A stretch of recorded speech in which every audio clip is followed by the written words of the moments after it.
I had a call asking me if I'd seen a release from Astro. I questioned who this was, and I said, I don't know who Astro are. And I suddenly dawned on me, it's like, do you mean Astaro? And the response that came back, the words were, I don't even know who they are.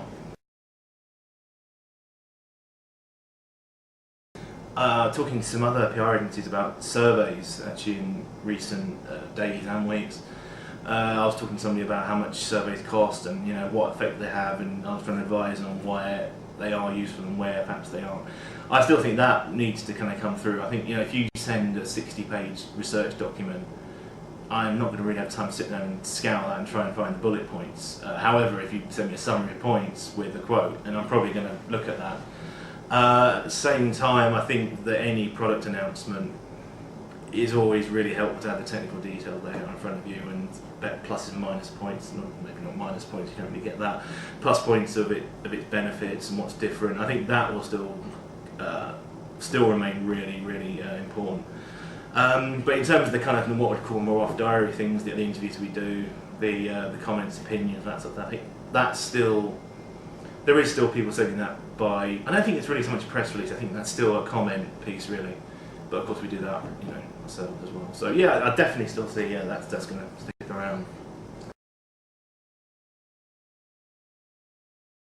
I would say certainly within social media, certainly using Twitter. I'm not a huge fan of people pitching me Twitter stories by direct message.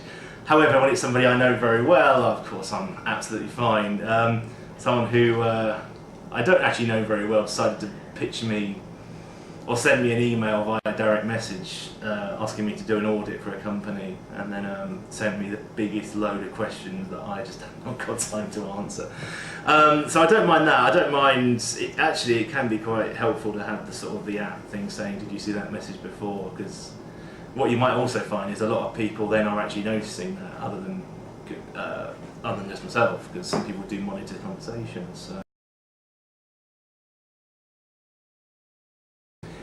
Companies, I would probably say, are going to be those using the cloud quite effectively, those using cloud-based filtering, specifically for antivirus. So if we're going to name a few, I would say something like Semantic Hosted Services, Panda Labs, M86, and probably Webroot.